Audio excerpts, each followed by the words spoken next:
से हो, एनएसएस से हो, मैं कुछ चीज़ें आपको मैं ज्ञान बांटने, कुछ बहुत बड़ा रॉकेट साइंस सिखाने ये करने नहीं आया हूँ, क्योंकि मैं भी आप ही के जनरेशन से बिलोंग करता हूँ। मैं जानता हूँ कि आपकी क्या भावनाएं होती है, आपका क्या विचार होता है, ये मैं अच्छे से जानता हूँ। सो मैं आपसे डायरेक्ट कनेक्ट हो सकता हूँ। ऐसे कुछ नहीं है कि मैं कुछ बहुत बड़ा अफसर हूँ, बहुत बड़ा नहीं। मैं भी आप ही के जैसे वॉलंटियर हूँ, स्वयंसेवक हूँ, बस उस सेवा का मैं सैलरी लेता हूँ, उतना ही फर्क है, बाकी कुछ नहीं। दूसरी बात, अभी आप में से बहुत लोगों को लगता होगा कि सुबह से हमें हम बिठा के रखा है, प्रोग्राम में हम आए हुए हैं, बोर हो रहे हैं, भाषण सुन रहे हैं, इससे हमें क्या मिलेगा, ऐसे बहुत लोगों को लग रहा होगा। लेकिन एक चीज हमेशा ध्यान में रखो, जो पेशेंस जो चीज है वो जब तक आपके अंदर नहीं आ जाए तब तक आपका कुछ भी जो पर्सनालिटी डेवलपमेंट है वो नहीं हो सकती। एक छोटी सी कहानी बताऊंगा। सबने तितली देखी होगी। तितली जब बनती है, पहले एक छोटा सा कीड़ा रहता है, वो खुद के ऊपर उसके जो उसको लार्वा बोलते हैं इंग्लिश में, लार्वा जो होती है खुद के ऊपर एक आवरण बना लेता है। उसमें अलग अलग जो प्रजातियां हैं उसके अलग अलग समय होता है। कुछ लोगों का 7 दिन का होता है, कुछ 21 दिन, कुछ 1 आध महीने तक उनका समय रहता है। उस वक्त वो उस आवरण में रहते हैं। आवरण से बाहर निकलने के बाद आपको इतनी सुंदर तितली है। ये जो तितली है, ये जब बाहर निकलती है तो उसको बहुत संघर्ष करना पड़ता है। एक कहानी है, ऐसी एक साइंटिस्ट था, वो इन तितलियों पर प्रयोग कर रहा था अलग अलग तरह से। तो उसने देखा कि तितली बाहर आने के लिए झटपटा रही है, तो उसने सोचा कि चलो इसकी सहायता कर देते हैं। उसने ब्लेड लिया और उसका जो आवरण था बाहर का वो कट कर दिया ताकि वो एकदम आसानी से बाहर आ जाए। वो बाहर आ गई, लेकिन तुरंत कुछ मिनटों में उसकी मौत हो गई। इसका रीजन यही था, जब तक आप विपरीत परिस्थितियों से नहीं गुजरते, जब तक आप लोग हार्श कंडीशन को फेस नहीं करते, तब तक आप लोगों को जो लाइफ में जो मिलना है, लाइफ जीने की जो वजह है, वो तब तक आपको नहीं मिलती। एनएसएस के लोग यहाँ पे जो भी है, ये स्वयं सेवा करते हैं।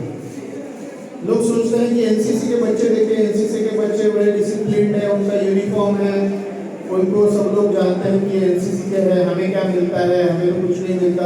ऐसे नहीं है। अभी नेक्स्ट वीक बिहार और झारखंड का पहली बार 2 सालों में पहली बार बिहार और झारखंड में स्टेट लेवल का प्री आरडी हो रहा है। जिन लोगों को पता नहीं होगा उनको मैं बताना चाहूँगा कि जैसे एनसीसी में आरडी कैंप होता है, सेम उसी तरीके से एनएसएस में भी आरडी कैंप होता है। एनएसएस एक ही भारत का एकमात्र ऐसा सिविल कॉन्टिजेंट है जो राजपथ पे चलता है। एनसीसी के लोग जानते होंगे, एनसीसी के बच्चे जानते होंगे, उनके जैसे एनआईसी कैंप्स होते हैं, अलग अलग कैंप्स होते हैं, वैसे सेम टू सेम कैंप्स हमारे एनएसएस के भी होते हैं। तो ऐसा नहीं है कि सिर्फ एनसीसी में जाने से आपको मौका मिलेगा, बल्कि एनएसएस से भी उतना ही, हालांकि कई बार उससे भी अच्छा मौका मिलने का चांसेस रहते हैं। एनएसएस से आपको विदेश जाने का, इंडियन यूथ डेलीगेशन में जाता है, लगभग 80 कंट्रीज में जाता है, जो और कोई भी आपको नहीं देता। भारत का और कोई संगठन आपको ये नहीं देता कि आप छात्रावस्था में आप जब पढ़ रहे हो, पढ़ते पढ़ते भारत सरकार के एज ए डेलीगेट कहीं दूसरे राष्ट्र में जाए, वहाँ पे आप जैसे वहाँ पे हमारे जो अफसर्स हो या कोई मंत्री, एमएलए, एमपी जैसे जाते हैं, वहाँ पे जैसे उनको राजनीतिक सुविधाएं मिलती है, सेम उसी तरीके से आपको वहाँ पे मिलती है। तो ये जो सारी चीजें हैं वो आपको एनएसएस आपको देता है, और इसके लिए आपको कुछ नहीं करना है, आपको कुछ बहुत बड़ा काम नहीं करना है, बस आपका कुछ समय अपने देश के लिए देना, मेरे लिए नहीं देना। सबने कहा कि मैं यहाँ मेरे अंडर ये सब हो रहा है, हाँ मैं इस क्षेत्र का मुखिया जरूर हूँ, लेकिन मेरा जो बेस है वो सब आप वॉलेंटियर्स और आप कार्यक्रम पदाधिकारी, कार्यक्रम समन्वयक ये अगर काम नहीं करेंगे तो मुझसे कुछ काम नहीं हो पाएगा। तो मैं चाहता हूँ कि एनएसएस से जो भी जुड़े हो अपने आप को बिल्कुल कम मत समझिए। ये 7 दिन का जो विशेष शिविर है यही आपके एनएसएस की पहचान है। जिसका भी ये 7 दिन का शिविर नहीं हुआ वो एनएसएस वॉलेंटियर ही नहीं। अब इस 7 दिन में आपको क्या मिलेगा? बहुत लोगों को लगेगा अरे यार आज जैसे लेक्चर सुने ऐसे भी लेक्चर सुनने पड़ेंगे, ऐसे कोई पटना से आएगा यहाँ आके कुछ हमें सिखा के जाएगा, ऐसे नहीं है। वहाँ पे ये 7 दिनों में आपको जो चीज़ मिलने वाली है, आप चाहे आपका एकदम करीबी दोस्त हो, रोज आपके साथ कॉलेज आता हो जाता हो, आपके बगल में रहता हो, लेकिन ये 7 दिनों में उसका जो व्यक्तित्व है वो उभर के आपके सामने आए। आपको पता नहीं होगा कि अरे यार मेरा दोस्त इतना अच्छा गाता है, मेरा दोस्त इतना अच्छा डांस करता है, या आपने बस सुना होगा कि हाँ ये करता है, चलो। लेकिन इन 7 दिनों में आपको उसका पूरा व्यक्तित्व जान पाएंगे, उसको भी आपका व्यक्तित्व के बारे में जानकारी प्राप्त होगी। सेम चीज सिर्फ एक के लिए नहीं, जो 50 हमारे वॉलेंटियर्स है एक दूसरे के बारे में जानेंगे, और हर किसी से सीखना, यही जिंदगी है। हमारे यहाँ पे जो त्रिदेव है, ब्रह्मा विष्णु महेश, उनके जो गुरु है, उनके गुरुओं में 3 गुरु ऐसे हैं जिन्हें हमें रोज दिखते हैं लेकिन हम उन्हें समझते नहीं। उसमें से एक है पत्थर। त्रिदेव के गुरुओं में से, मतलब त्रिदेव हाईएस्ट लेवल पे भगवान माने जाते हैं, उनके भी जो गुरु है वो उसमें से एक है पत्थर। पत्थर से हमें क्या सीखने को मिलता है कि चाहे कितनी भी विकट परिस्थिति आए, कितने भी हार्श कंडीशन हो, हमें डटे रहना, धूप हो बारिश हो, ये हमें पत्थर सिखाता है। दूसरा उनका जो गुरु है, अब में से बहुत लोगों को हो सकता है हंसी आए, दूसरा जो गुरु है वो है डॉग, श्वान, कुत्ता। ये उनका गुरु कैसे हुआ? तो कुत्ते से जो वफादारी है कि अपने मालिक जो है, आप कभी एक कुत्ते को एक आध बिस्किट डाल दीजिए और जिंदगी में पूरी उसकी जिंदगी बहुत छोटी होती है, जिंदगी में उसके सामने कभी भी जाइए वो आपको देख के खुश रहेगा, हमेशा की आपको पहचान जाएगा। तो इसका मतलब है जिसने आपके ऊपर कोई भी उपकार किया हो या आपके लिए कुछ भी अच्छा किया हो, उसके प्रति हमेशा आभार व्यक्त करो। तीसरा है गाय। गाय को हम गौ माता मानते हैं, लेकिन जब हमारे घर के सामने गुजरती है हम उसको लाठी से मारते हैं। देखा होगा अपने रास्ते से बीच में खड़ी हुई है गाय, उसको मार रहे हैं। गाय का आपने देखा होगा, गाय का बछड़ा जो उसका दूध पीता है, हालांकि इसमें हमारा एक बहुत बड़ा हाथ है, मतलब इसमें पॉजिटिव नेगेटिव दोनों साइड से, लेकिन गाय खुद के बच्चों का दूध भी हमारे लिए देती है। यही हमारा एनएसएस का भी मोटो है, स्वयं से पहले आप, कि खुद के बच्चों से पहले दूसरों के लिए हम कुछ कर रहे हैं। तो ऐसे जो त्रिदेव के जो गुरु माने गए हैं, तो ये जब इनसे कुछ सीखते हैं तो हम अपने जिंदगी में बहुत कुछ सीख सकते हैं, बहुत कुछ अच्छा पा सकते हैं। तो मुझे लगता है कि ये जो आपका थोड़ा समय ज़्यादा गया, आई डोंट थिंक कि आपका समय बर्बाद हुआ।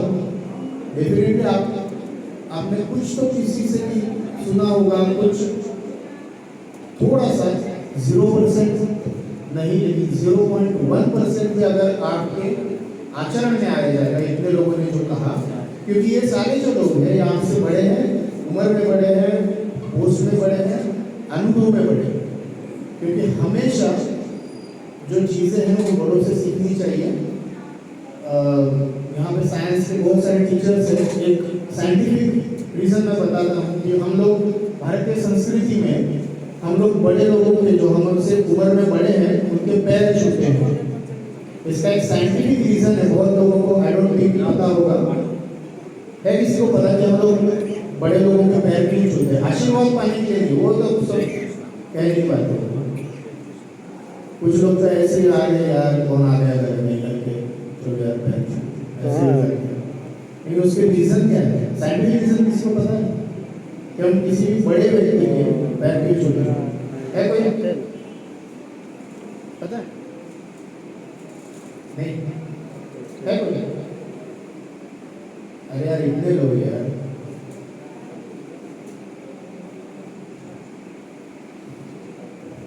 पता है? अरे बोलो बोलो, कोई मैं माइक नहीं दे, सुनाई नहीं दिया? ओके, हम सब लोग, हमसे जो उम्र में बड़े लोग होते हैं या कोई हायर पोजीशन में होता है या कोई, हमारी प्रथा है, हमारी संस्कृति है, हमारे घर में कोई भी बड़ा आदमी आता है तो हम उसके पैर छूते हैं, पैर पड़े। कुछ लोग खाली दिखावे के लिए करते होंगे, कुछ लोग मन से करते हैं, लेकिन ये क्यों किया जाता है? इसका साइंटिफिक, आशीर्वाद मुझे मत बताइए, मुझे पता है आशीर्वाद वगैरह कुछ नहीं देते, तो इसका रीजन क्या है? साइंटिफिक रीजन चाहिए। एटलीस्ट मेरा भाषण सुनकर थोड़ा सा तो कुछ ज्ञान दिया होगा तो पढ़ा होगा, मतलब एक्चुअल स्कूल गया होगा, एग्जाम देने के लिए बहुत टीचर है। तो हमारी जो अर्थ है वो जैसे मैग्नेटिक है, सिमिलरली हमारी बॉडी भी मैग्नेटिक है। हमारा जो सर है दैट इज नॉर्थ पोल और जो पैर है दैट इज साउथ पोल। आपने देखा होगा जो डेड बॉडीज होती है नॉर्मली उनके पैर साउथ को किए जाते हैं, दक्षिण दिशा को किए जाते हैं डेड बॉडी में। लोग कहते हैं वहां पे यमराज का द्वार है, स्वर्ग का द्वार है, जो भी है, that is because south pole. जिंदा आदमी कभी भी साउथ के साइड पैर करके नहीं सोते नॉर्मली। कुछ लोग मानते ही नहीं, वो बात अलग है, ऐसे बहुत लोग होते हैं। सिमिलरली जब आपका नॉर्थ पोल सामने वाले के साउथ पोल पे, इमेजिन कीजिए आपका जो सर है दैट इज नॉर्थ पोल, पैर साउथ पोल, सामने वाला जो है, सामने वाले के पैर और आपका ये होगा नॉर्थ। मैग्नेटिज्म का रूल है, 8th स्टैंडर्ड में पढ़ा होगा शायद सबने, opposite poles attract each other. Yes, opposite charge, opposite जो पोल्स होते हैं वो एक दूसरे को अट्रैक्ट करते हैं। तो हमारे बॉडी के सराउंड में एक मैग्नेटिक ऑरा होता है, मैग्नेटिक फील्ड, जिसे साइंटिफिक सिंपल लैंग्वेज में मैग्नेटिक फील्ड कहते हैं। आप कोई भी मैग्नेट रखिए, उसके साथ आजू बाजू में जो मैग्नेट आएगा उसको, सॉरी जो लोहा आएगा उसको चिपकेगा, दैट इज मैग्नेटिक फील्ड। उसका जो एरिया है, जैसे हर भाई का, डॉन का अपना एरिया होता है, वैसे जो मैग्नेटिक भाई का भी अपना एरिया होता है, दैट इज मैग्नेटिक फील्ड। तो जब आपका मैग्नेटिक फील्ड उसके मैग्नेटिक फील्ड में जाता है तो ऑब्वियसली जिसका एज ज़्यादा है उसके अंदर ज़्यादा मैग्नेटिज्म रहता है, उसके अंदर ज़्यादा ऑरा रहता है, वो आपके अंदर आ जाता है।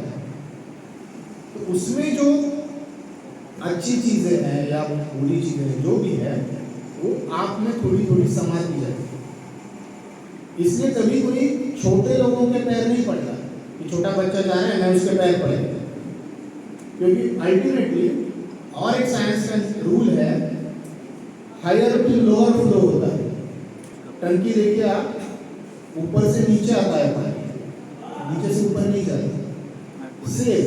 हाँ, high potential to low yes, high potential to low potential, electricity का भी रूल है, प्लस तुमने माइनस, एक्चुअल फ्लो होता है माइनस टू प्लस, लेकिन कन्वेंशनल साइंस सीखा हुआ है। तो ये जो सारे है, तो सामने वाले की जो पॉजिटिव एनर्जी है वो आप में आ जाती है। इसलिए भारतीय संस्कृति में है कि सामने वाले के पैर छूना, सामने वाले को पैर छू के प्रणाम करना, ये भारतीय संस्कृति में इसलिए है। आजकल लोग फोन पे करते हैं प्रणाम प्रणाम, इससे कुछ नहीं मिलेगा। लेकिन जब आप एक्चुअल में करोगे तो सामने वाले का जो ऑरा है, वो ऑरा, उसकी जो पॉजिटिव एनर्जी है वो आप में आ जाएगी। तो ऐसी बहुत सारी बातें हैं, कभी आऊँगा तो डेफिनेटली इससे बात करेंगे। और जो भी NSS हो, NCC हो, हमारा ऑफिस आपके लिए हमेशा खुला है। मैं जब तक यहाँ हूँ, क्योंकि हमारा ट्रांसफरेबल जॉब है, आज यहाँ हूँ कल कहीं और जाएंगे, हम तो फकीर आदमी हैं, झोली उठा के चल जाते हैं। तो ऐसे ही, लेकिन हमेशा कभी भी कुछ भी आपके दिल में कोई भी सवाल हो, कुछ भी हो, तो आप सीधा कॉन्टैक्ट कर सकते हो। ऐसे कुछ नहीं है कि मैं कैसे बात करूँ, कुछ करूँ। मैं भी आप ही का एज का हूँ, आप ही के जनरेशन से बिलोंग करता हूँ। तो देखते हैं कि आपको कुछ प्रॉब्लम हो, सवाल हो, अब बस पर्सनल प्रॉब्लम प्लीज़ मेरे मत लाइएगा। जो भी कुछ और होगा तो डेफिनेटली मैं आपके साथ हमेशा रहूँगा। और इसी के साथ फिर एक बार आपसे माफ़ी मांगते हुए आपसे सभी से विदाई लेता हूँ। और मुझे इस कार्यक्रम में बुलाने के लिए, और सबसे पहले सुधांशु शीतल सर का एक बार मैं बहुत धन्यवाद अदा करना चाहता हूँ, क्योंकि एक्चुअली इनका प्रोग्राम आगे था, थोड़ा 25 तारीख से था, लेकिन हमारा जो प्री-आरडी है मुझे वो भी देखना है, तो इसलिए मैंने थोड़ा सा प्रोग्राम पहले शिफ्ट करने के लिए बोल दिया, और उन्होंने 1 घंटे में स्वीकार की। उन्हें बहुत बहुत धन्यवाद। और